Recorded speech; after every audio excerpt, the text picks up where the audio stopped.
안녕하세요. 김소은입니다. 왜 고양이를 찾고 있냐고요? 펠트 인형 의뢰가 들어왔어요. 오늘은 빨간 리본을 하고 있는 까만 고양이를 만들 거예요. 적당히 지구를 부술 수 있는 파급력을 가진 고양이를 고르고 조금 더 구경을 해줍니다.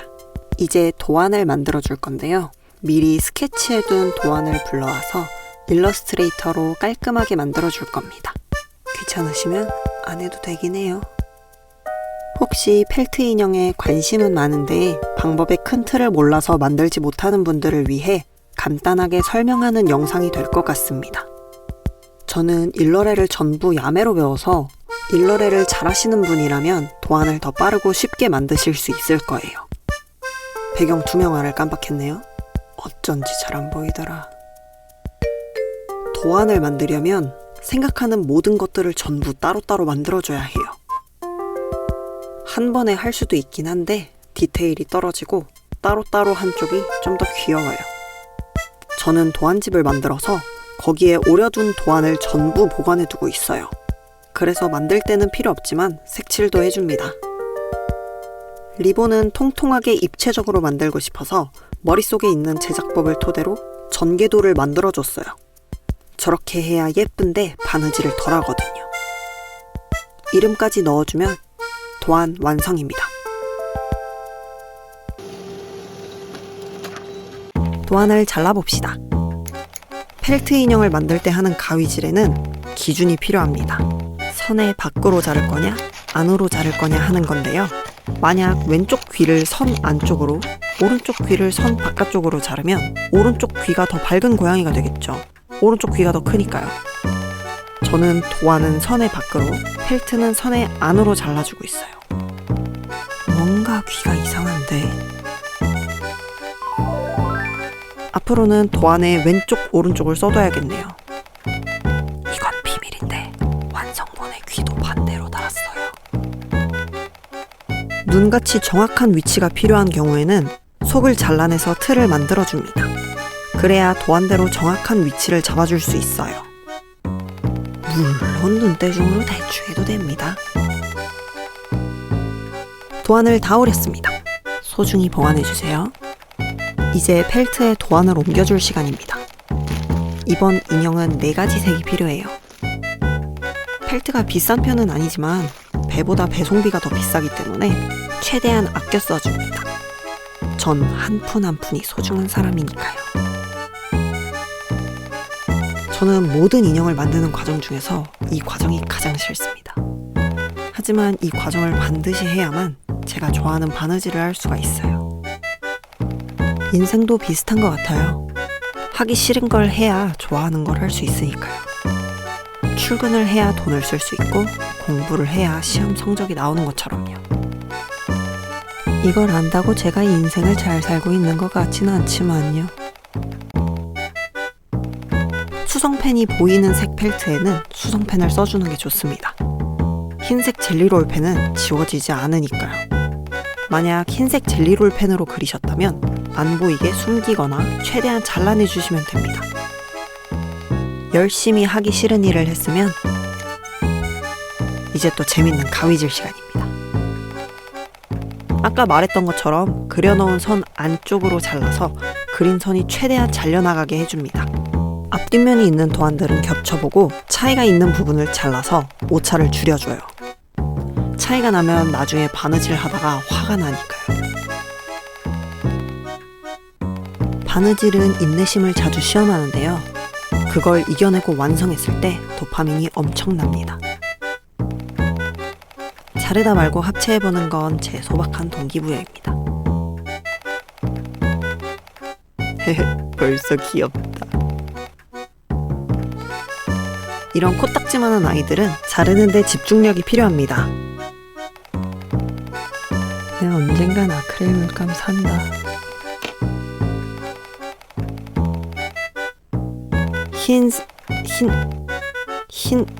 흰색 펠트에 남은 수성펜 자국을 물티슈로 미리 꾹꾹 눌러서 지워줘요. 생각보다 금방 지워집니다. 그리고 생각보다 안 말라요. 차랑차랑. 여기서 귀를 반대로 둬버렸는데요. 김소우는 이걸 모르고 그대로 바느질을 해버립니다. 여러분은 조심하세요. 리본까지 올리면 이런 모습이겠네요. 드디어 바느질 도구들이 등장합니다. 흰색은 본드를 이용해서 붙여줄 거기 때문에 사용할 실은 검정, 노랑, 빨강이에요. 이건 패브릭 마카입니다. 천에 사용하는 마카인데요. 검정 천에 남은 흰색 젤리롤 펜을 지우는데 사용합니다. 잘 보이지는 않지만 거슬리거든요. 그냥 집에 있길래 해주는 거고 안 하셔도 됩니다. 드디어 바느질 시간입니다. 귀를 버튼홀 스티치 해줍니다. 솜을 넣을 거니 아랫면은 그냥 뚫린 채로 둘 거예요. 버튼홀 스티치를 모르신다면 유튜브에 검색해보시는 게 더 빠를지도 모르겠습니다. 검정 펠트에 검정색 실로 바느질을 하는 건 바느질을 하는 사람도 잘 안 보이는 고난이도 작업이거든요. 얼굴은 앞뒷면을 붙이기 전에 얼굴 작업을 먼저 해줘야 하는데요. 제가 깜빡하고 얼굴 도안 구멍 뚫는 걸 안 했더라고요. 그래서 감으로 올려줘야 해요. 아주 다행히 과거에 소은이가 눈알은 잘라뒀어요. 수용성 펜으로 위치를 표시해준 대로 동공을 올려줍니다. 펜 자국이 남은 건 물티슈로 지워주세요. 아플리케 기법을 이용해서 바느질해줍니다. 바느질 중에서도 간단한 기법이 아닐까 생각해요. 노란 펠트를 통과할 때 최대한 검은 펠트에 가깝게 통과시켜주세요. 동공을 다 꿰맸습니다. 귀엽죠? 뚫어놓은 도안이 없기 때문에 완성 도안을 보며 눈을 올려줍니다. 자리를 잡았으면 눈을 고정해줘요. 한 번 더 귀여워해주고 실 색을 노란색으로 바꿔서 동공과 똑같이 아플리케 해줍니다. 눈 가운데부터 시작해야 반대쪽 눈 할 때 실을 안 잘라도 돼요. 이미 바깥쪽에서 시작하셨다고요? 힘든 길을 택하셨네요. 힘내세요. 네. 이번 작업 중에 가장 어려운 리본 만들기 시간입니다. 빨간 도안 중 두껍고 큰 애를 둥글게 말아서 바느질 해줄 거예요. 저는 그냥 감침질 해줬어요. 바느질한 부분이 가운데로 가게 접어주고 위아래를 버튼홀 스티치 해줍니다. 솜을 살짝 넣었으면 어땠을까 싶지만 이미 늦어버렸습니다. 넣으신 분 있으면 후기 주세요. 바느질을 다 했다면 원하는 리본 주름 모양을 잡아줍니다.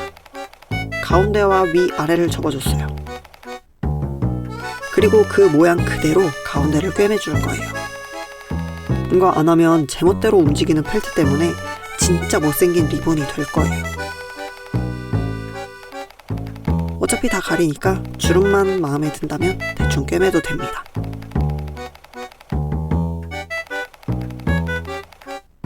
남아있는 작은 조각도 반 접어서 감침질로 대충 바느질해줍니다. 너무 작아서 잡는 게 힘들어서 집게의 도움을 받았어요. 이것도 마찬가지로 바느질한 부분이 가운데로 가게 접어주고 큰 리본의 가운데를 감싸줍니다. 그리고 뒷부분에서 감침질로 묶어줘요. 저는 고양이 턱 부분에 가려질 수 있게 뒤쪽 윗부분에 바느질을 해주었습니다. 이제 솜 넣는 시간입니다. 솜이 빠져나오지 못하게 바느질로 대충 막아줘요.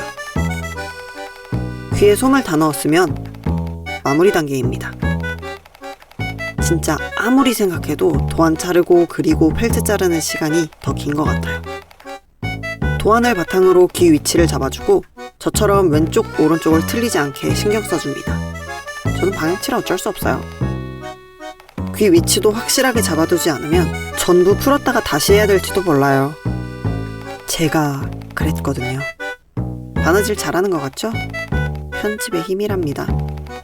이제 버튼홀 스티치로 최종 마무리를 해줍니다. 턱에서부터 시작하는 게 나중에 솜 넣기 좋아요.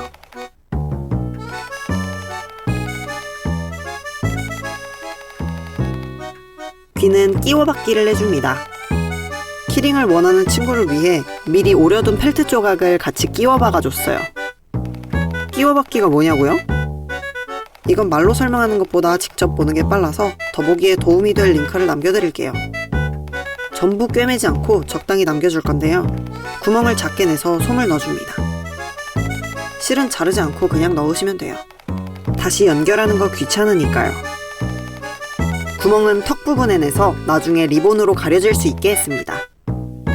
아무래도 신경 쓸 게 줄어들면 좋으니까요. 이제 진짜 최종 마무리로 구멍까지 막아주면 됩니다.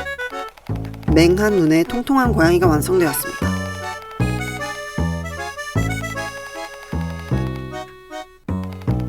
이제 바느질은 전부 끝났고 순간 접착제의 시간입니다.